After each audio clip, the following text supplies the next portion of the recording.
In this video, I'm going to be explaining to you when to not take a trade and how to not take a trade. So let's jump directly into the market, into the chart, and I will show you how this works.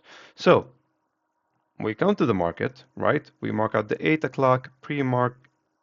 No, what is this? The 9 o'clock market session open and the 8 o'clock pre-market session open. So what does this indicate for us? This indicates that we are going bullish, right? Because there's a break of structure right here, it indicates that we are going bullish. So what do? We switch our bias and we think, you know what? This is about to go down in reverse. Why? Because the market is going like this. The market is going to do like this. It's going to continue down. It doesn't work that way. You have to see the candles closest to market open and where they are indicating that you're going. Are we going to the bullish side or to the bearish side? This is how not to take a trade 1. So how to not take a trade 2, you're still under the perspective that the market is going down. So what do? You mark out the highs on this area right here. Because you just change your bias. The trend is not set. You're not confident with your trend. So what do? You wait for it to wait for the 15-minute candle to close. Sorry, you wait for the liquidity to be swept, and this is where you're changing your bias. Your bias is going bullish, but you're taking a trade to bearish. You're taking a short. So what do? You wait for it to do a fair value gap. So it did a break of structure right here. We're waiting for it to do a fair value gap. It didn't do a fair value gap. And you say, you know what? Because this is bearish, let's take a trade right here. You just jump into the trade right here and put your stop loss right here. You say, okay, that's fine. The fair value gap is about to be created. The break of structure is about to be created.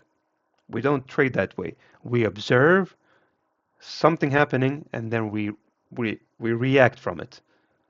We don't, what do you call it? We don't speculate what's going to happen. It's like the heart monitor, right? The heart monitor, if you go to the hospital and you connect the heart monitor, you see the chart going up and down of your heartbeat. The same thing goes with the chart. We're reacting of it in the live environment. So what does the market do? This can easily just be a take profit trade, but it doesn't work that way. See?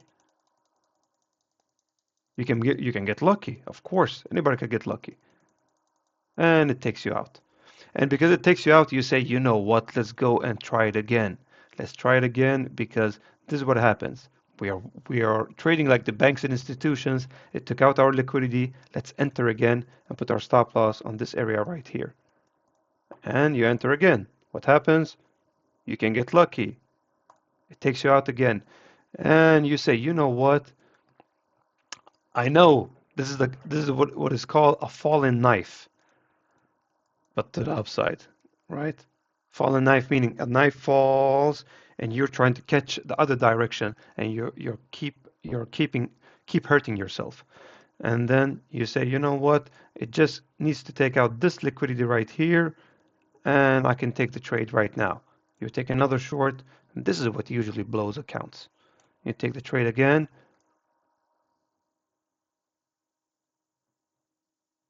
and this is what the market is doing. You can get lucky. You can really get lucky. See? Let's speed it up. It really doesn't matter. And you're sitting next to a chart at 12 o'clock and nothing had happened. So basically is what I'm saying, make sure that the trend is correct, the liquidity sweep is correct, your breakup structure is correct, your fair value gap entry is valid, you have a proper risk management strategy, you have a proper risk reward to your profits, so you don't take trades that are too high in stop losses and too low in profits. Right? This is when not to take a trade, and this is how not to take a trade. Make sure that's why we have confluences. We have confluences, right? Like these to be checked out. Check, check, check, check. School run, check, check. This is when we take the trades and when we not take the trades. And we have to learn to sit in that feeling of boredom. I'm being bored. I'm sitting next to the market all day. Should I just enter out of boredom? No, because the checklist doesn't allow that. And that's what we follow on a daily basis. We have a checklist, a cookie cutter to follow, the model to follow on a daily basis. So this is what gonna bring us the satisfaction basically of entering the market, not winning or losing, the satisfaction of doing the system repeatedly. You know the saying of it's the journey that is the goal, not the destination, right? But it really is true. You have to take the first step to be able to get to the destination, to get to the goal. Sorry. So the destination is following the checklist. All right. Make sure that you check in to this lesson. What did you learn in this lesson? And as always, just write one sentence and share it below because it will make you learn even more and get stuck in your head even more. As always, follow me on YouTube, follow me on Instagram because I share things there that I don't share on this course. And if you haven't done it already, join the school community. The link is in the bio somewhere. Take care and see you on the next lesson. Have a great day.